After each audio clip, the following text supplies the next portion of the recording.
Good morning, I'm Brandie Simmons, and welcome to our first episode of Breakfast with Brandie. I'll be coming to you each morning with national and local stories, and most importantly, I'll be covering what's going on around Bryant. Along the way, I might be talking to a few professors, find out what's going on with some of our athletic teams, and just give you the inside scoop on what's happening. So join me each week. If you want to be on our show or know someone who has a story to share, you can email me at the address at the bottom of your screen. Turning to Japan this morning, the nation continues to deal with the aftermath of the earthquake and tsunami that devastated the country on March 11th. Thousands are dead and thousands more remain missing. If that were not enough, Japan's Fukushima nuclear power plant was heavily damaged by the quake and tsunami, leading to fears of meltdowns and released radiation.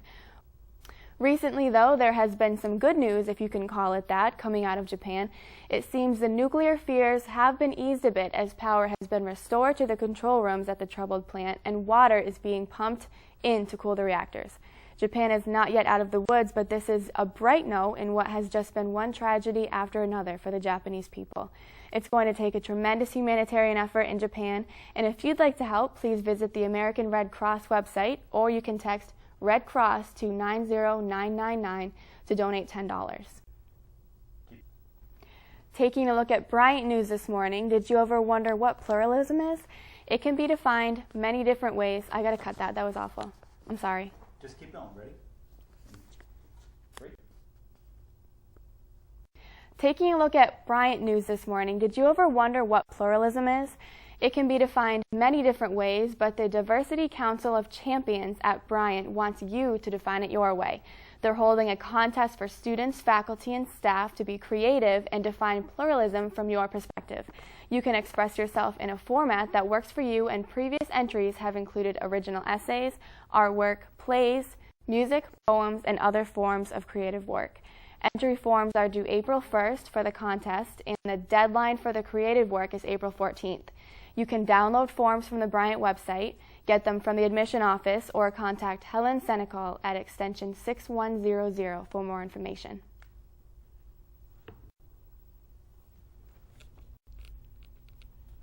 I'm sitting here live at the Koffler Communication Complex, and although many students at Bryant do know about Koffler, there are just as many students that don't. I'm here today with Dan Green. Dan, thank you for being here. What is your position here at Koffler? My technical title is Media Production Analyst. Okay. And that's kind of like the Dilbert name generator. What my role here is to help teach faculty and students how not to break the stuff here. Mm-hmm. That's always important to know. The basics of it, and if something does go wrong, to kind of help solve their problems with the radio station, the TV studio, the mobile gear, stuff like that. And I work with some of the streaming media technologies and the classroom technologies, but my primary focus is this building and the stuff in here. Okay, so you don't directly work with the students on a day-to-day basis, or? I'm not a faculty member. However, I do often engage students through my student worker pool, through students from the various classes that I interact with and meet, and through the club. So I do like working with the students. I find that enjoyable, so pretty happy with that. And what is available to the students here at Bryant at Koffler? What services can they use? The students have access to an unbelievable array of equipment and services. I mean, the room we're in, the main studio, 2,000 square foot studio, we have a 15-foot ceiling with full light grid. They have access to multi-$1,000 studio grade cameras. Outside the studio, we have the unbelievable control room that we're always upgrading and adding stuff to. They have access to a pool of field gear that's I think currently in excess of $60,000 or $70,000 worth of cameras and lights and tripods. And so not that expensive. And the average student, I say, is checking out probably $4,500, $5,000 worth of equipment every time they go out here, and that's available to people freshman, sophomore year if they get into these classes. Other schools, you don't have access to that type of equipment until you're junior, senior. and so it's great. And then we have the Yeah. radio station, the edit rooms, the multimedia classroom where they can learn editing. We have what I affectionately refer to as the Koffler living room upstairs where people can just relax before a shoot or work on a group project. So I think this building's a great asset to the campus. I agree. Now, with everything that you do here at the Koffler Center, I hear that you also work with students at the Lincoln High School. Can you tell me a bit more about that? Yes, that program started 3 or 4 years ago. What happened was a woman that was working for Lincoln High School contacted me for more information. She was trying to write a grant for the school to get some production equipment. They had a very good written communication journalism program, a very good student newspaper and stuff like that, but they didn't have anything in the visual world as far as video cameras or lights or microphones or something. So she was writing a particular grant where she needed some information about that. And what started off as just collaborating on a simple equipment list, then she asked, well, if you give a mouse a cookie type of thing, Right. it grew and grew. Right. And it's reached a point where now we're going over there fairly regularly, meeting with their students. Their program has grown extremely large, extremely fast. I mean, it's still at a high school level, but what they have far exceeds what some colleges have as far as access to equipment. And they have a little studio, and they got a $100,000 grant to put in a closed-circuit TV system in their school, and it's been a really successful program. Right now, they've reached the point where they've kind of outgrown us for basic needs, so now we provide advising, like technical advising, because their faculty are not necessarily technical grads. They didn't necessarily go to school with this, so I provide their faculty members some technical information. I also provide some critiquing because, again, their faculty come from a more written visual world, and now even though my training and background, I didn't technically go to school for this stuff, I've been working. I went to school more for the technology than the what's on camera, but I've been working in this environment 5-6 years now, so I've gotten a little bit of a taste, so I try to bring that to them and set them free with it. So we're hopefully, we're trying to work together. There's a conference coming up next month in April out in Las Vegas that we have got an accepted presentation to present together to talk about our collaboration. Okay. And we're hoping to get a group together to all go out together and talk about what we've been doing. So. Well, that's great.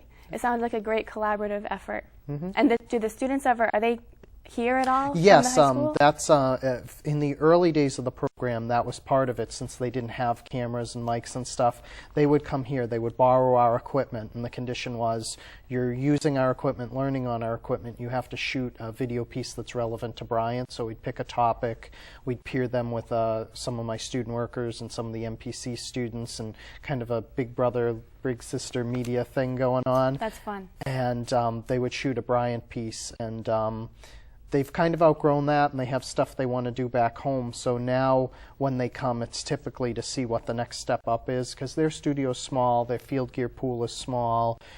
So when they come here, it's like, this is the next step. If you're really interested in this and you want to go further in this, Bryant may be a place. So it's partly a recruitment tool, an outreach to the community, and an educational experience. It's just a fun field trip for them. Sounds like it benefits everybody too. I think so. I think it's good for everybody. That's great. Thank you, Dan, so much for being with me. It's been a pleasure. Today.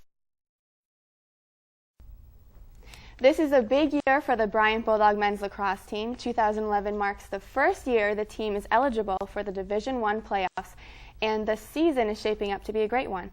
Here to talk a little bit more about the team and their season is men's lacrosse captain Anthony Iannello.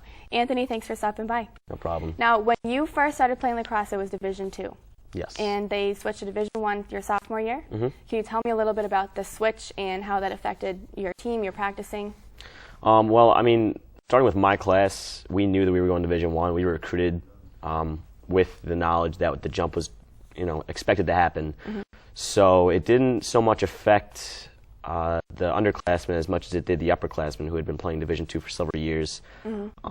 But I mean, the difference you saw in practice was just the level of talent that was now coming into Bryant, and just the speed of practice, the intensity of practice was just at a whole nother level. And you even saw Coach Pressler's demeanor kind of change. You know, being that he had been at the Division I level, he was able to return a little bit to his coaching roots. Mm-hmm. Now, we see student athletes, we sit next to them in class, we maybe go to Salma with them, but what is it truly like to be a student athlete at Bryant? I mean, it's great. You know, Bryant is a very small school, which means, you know, it's almost like a high school in some ways. You know everybody, and I kind of liken being an athlete to, you know, very similar to being an athlete in high school. You know, everyone comes up to you the week of a game. You know, good luck. We're going to be there. We'll be there cheering you on. So even professors are, you know, highly invested in, you know, the teams on campus, and it's just always great to hear from, like I said, professors and students alike. You know, good luck. You'll be at the game rooting for you, and then to see those same people in the stands, it really makes makes it a lot more enjoyable. Do you think it's more difficult to balance your schoolwork and class time with your practice and game or travel time? I mean, in some ways it is, in some ways it isn't. Me personally, I find that without practice and games, my life becomes a little more hectic. I'm actually a better student in season than I am out of season, just because my schedule is so much more coordinated and rigid that I have to pencil in when I can do homework, when I can do different things. I think you hear that a lot from student athletes, is that when they have a schedule to stick to, they're more productive throughout their day. I agree. Now I have to ask you, Mike Pressler, national figure, he coaches the national lacrosse team, am I correct? Yep. What's it like to play for him? I mean, it's funny that other people look at him as in that light because, you know, we see Coach Pressler. You know, of course, outside of our sport, people see him as Team USA and, you know, the former Duke coach. But as far as I'm concerned, you know, he's a coach. He's our coach. Playing for him has been one of the best experiences of my athletic career. He's definitely one of the best coaches I've played for. What he knows is how to motivate you, you know, to want to get out there and really want to play, which I think is the most important thing for a coach to be able to do. In terms of preparation, obviously he's nothing but the best. But in terms of the motivation, I mean, you want to go out there and you want to play for that guy, and you want to win. So. I see Coach Plesser around. I see him at the gym. I'll see him walking around on campus. I'll see him at South, always with his sunglasses on. Have you ever seen him without his sunglasses on? Oh, yeah. And, I mean, it's easy to see why he wears them. His eyes are piercing blue. It's like they could turn you to stone. No, we've actually never gotten an answer as to why the glasses are always there. I know the prescription, but, you know, everyone has their own little story as to why, you know, his glasses are on. I mean, it's definitely his signature look. Oh, absolutely. Yeah. So. How's your season going so far? We actually got off a skid last night. We had lost a couple games in a row for the first time since I've been here. Hit a bit of a rough stretch, but beating Providence last night, we're now 3-4, heading into the thick of our season. Conference play starts up next Friday against Quinnipiac, a home game. So, I mean, now is the right time to really get ourselves back on the right track. Great. We look forward to the rest of those games, and good luck to you. Thank you. And Anthony Iannello, captain of the Bryant lacrosse team, thank you so much for being here. Thanks for having me. We'll be right back. During the break, I asked Anthony to stay with me and talk a little bit more about the student aspect of being at Bryant. I know we talked about lacrosse, and now I want to talk about some classes we're taking, in particular, advanced public relations. Anthony and I are taking that together, and we're actually doing a project together. We're working closely with the RISPCA to complete a project in which we're hoping to get some media attention. Anthony, we went to the RISPCA the other day. Can you talk a little bit about what we saw and where our project is going? You know, what we saw was just amazing. I mean, amazingly sad, but at the same time, amazing what these people are doing over at the Rhode Island SPCA. You know, some of the animals we saw there that have been taken in by them, they're just a great organization to work with. And what we're looking to do, as you know, is set up a walkathon on campus in a few weeks that will hopefully fundraise enough money for them to work towards their goal of buying new cages to house more animals at their shelter. The project entails organizing the event from start to completion. It's going to be a lot of work, but we're really excited about it. Basically, we're just hoping that we can raise some funds for the RISPCA, and we're ready to get some awareness about it. We're going to create flyers, put them all around campus, and we're just hoping to get some media attention get that A in that class. If you have a class project you'd like to share or would like to share some information about an upcoming event, you can contact me at the email address at the bottom of your screen, and we would love to talk about it. This has been Breakfast with Brandie. Thank you so much for joining me today. I hope to see you next week, and have a great day.